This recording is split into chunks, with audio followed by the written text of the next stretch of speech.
Clafoutis au chorizo et compote de tomates. Bonjour, bienvenue pour cette nouvelle recette. C'est pas très compliqué. Alors j'ai déjà préparé un certain nombre de choses. Jean-Noël m'a aidé d'ailleurs. Et vous entendez, ça sonne pile midi. Voilà, donc on est vraiment dans le bon timing pour un repas de midi.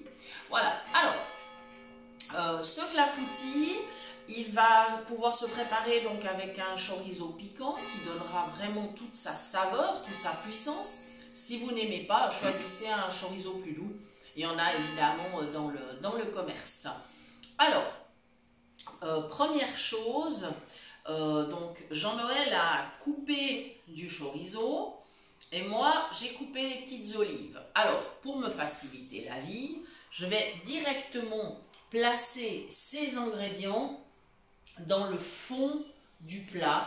J'ai un plat anti-adhésif qui servira donc bien sûr pour la cuisson, un plat rectangulaire. Voilà. Et donc je vais maintenant répartir mes ingrédients. Alors les olives, je vais un petit peu les parsemer comme ça. Voilà. Parce que finalement c'est beaucoup plus simple que de mélanger ça à la pâte. On n'aurait pas forcément une bonne répartition dans le plat. Donc voilà, on y va comme ça. Et vraiment, on se simplifie la vie au maximum. Petite astuce pour enlever facilement la peau du chorizo, ainsi que la peau, par exemple, des saucisses sèches, genre saucisson sec, etc. Salami, et voilà, tout ce genre de saucisses. Il faut simplement passer un moment sous l'eau tiède, voire un peu chaude, c'est encore mieux si vos doigts supportent. Et puis ensuite, eh bien, ça va se détacher très facilement. Voilà, une petite astuce que m'avait donné le boucher. Et c'est vrai que ça facilite bien la vie, je vous garantis. Voilà, donc je continue de répartir. Alors on aura une jolie portion parce que bon, nous on a mis un chorizo entier, il fait 200 grammes. Voilà, donc on va bien se régaler. Puis si on en a pour 2 repas, c'est pas grave. Hein. Là, je vous donne une proportion pour 4 personnes, mais ça peut être pour deux gourmands, 2 repas. Voilà, pas de souci. Hein. Après, voilà. Vous pouvez aussi servir en entrée ou plat principal, ou un repas du soir, si vous voulez pas vous casser la tête. Enfin, voilà. Après, c'est vraiment à vous de voir. Voilà. On y est. Voilà, c'est trois. Voilà, j'étale bien encore avec ma main, histoire qu'il y ait un petit peu la même hauteur partout. Je crois que c'est plutôt pas mal. Voilà, donc ça c'est bon, comme on dirait, ça c'est fait. Voilà, maintenant, je vais venir vers mon saladier. Alors, dans mon saladier, j'ai déjà mis 100 g de farine plus 200 ml de lait. Voilà, et j'ai déjà bien mélangé. Alors, c'est beaucoup plus facile d'avoir une pâte lisse et sans grumeaux si on commence de cette manière. Parce que si on met la farine en dernier, on a toujours ce risque un peu d'avoir des grumeaux. Et là, du coup, mon mélange, il a un peu épaissi. Je vous précise aussi que si vous travaillez avec des farines sans gluten, pour le clafoutis, vous allez pouvoir mettre... Alors, il y a plusieurs solutions. Soit vous allez faire un mélange moitié-moitié, par exemple farine de riz, maïzena, ça c'est une possibilité. Sinon vous avez des farines sans gluten spéciales pâtisserie qui peuvent convenir. Après c'est un petit peu à vous de trouver l'équilibre parce qu'il y a tellement de sortes de farines sans gluten. Il y a les farines de lentilles, de pois chiches, voilà, il y en a vraiment beaucoup. Il y a des mélanges, mais il y a aussi des farines, comment on va dire, issus d'un seul ingrédient. Donc voilà, alors à vous de voir comment vous voulez équilibrer le mélange. Vous restez de toute façon dans la même proportion, c'est-à-dire 100 grammes, hein, pas de souci.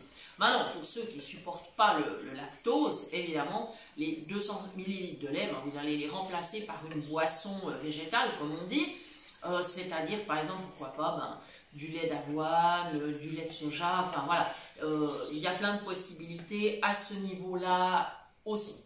Voilà, je ne vais pas réassaisonner mon appareil parce que le chorizo plus les olives, c'est déjà énorme en termes termes de saveur. Donc, c'est pas la peine, hein, on peut en remettre une couche encore. Voilà, allez, c'est parti. J'ai cassé 3 œufs dans cette tasse. Et hop, je les ajoute. Voilà. Et on va terminer de brasser l'appareil. Voilà. Et ensuite, on le répartira sur les autres ingrédients qui sont déjà dans le plat. Et la cuisson se fera à 200 degrés pendant 30 minutes. Ça nous donnera quelque chose de bien sympathique. Il faut qu'il y ait quand même une petite... que ça commence à dorer dessus, qu'il y ait une petite croûte comme ça qui se forme.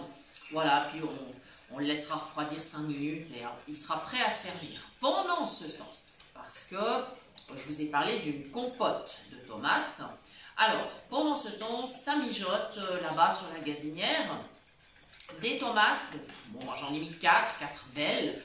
J'ai mis un poivron, ça c'est facultatif, c'est selon vos goûts parce qu'il y a aussi des personnes qui ne digèrent pas bien le poivron. Il y a même pas mal de gens, paraît-il, qui y sont allergiques. Donc ça, facultatif. Si vous préférez remplacer le poivron par une courgette, par exemple, ou une aubergine, à vous de voir. Donc j'ai concassé tout ça. J'ai mis cuire avec alors, un tout petit peu d'eau, du sel, du poivre, plus des olives concassées également. Voilà, pour un petit rappel de la saveur. Et là, ce qui va se passer, c'est que ça va continuer de compoter pendant la cuisson du clafoutis. Ça, c'est une question d'organisation. Et au moment de servir, eh bien, notre belle compote, elle viendra accompagner le clafoutis dans l'assiette. Alors déjà, au niveau de la couleur, je peux imaginer que ça sera super sympa. Et au niveau du goût aussi, ça donnera la petite touche d'acidité. Voilà, donc ça va être un équilibre assez intéressant. Voilà, donc maintenant, mon appareil, il est prêt. Voilà, je pense que c'est plutôt pas mal. Alors, astuce aussi pour verser l'appareil dans un plat. Si vous avez un appareil très liquide, approchez-vous le plus possible du four avant de verser sur les ingrédients. Ici, ça ne pose pas un problème parce que ça ira, ça risque pas de déborder. Donc voilà, je vais tout simplement le verser directement. Je vais prendre la maryse pour bien passer dans le plat. Mon saladier est un saladier carré avec des angles ronds. Alors pour verser, c'est idéal. Cette préparation d'ailleurs, vous pouvez aussi la faire dans un pichet si vous préférez. Il n'y a aucun problème à le faire. Ou si vous avez un saladier avec un bec verseur, bah, franchement c'est génial. Donc voilà, on y va, c'est parti. Donc je me positionne bien au-dessus. C'est tout bon. Voilà, je touche bien les angles du plat pour être sûr. Je crois que là j'y suis. Oui, j'y est. Voilà, parce que si je mets tout sur la table, bah non. J'y est, voilà, c'est tout bon. Voilà. Et oh, déjà il y a l'odeur du chorizo et tout. J'ose pas imaginer en cuisson, ça va être magnifique. Ça va être magnifique. Voilà.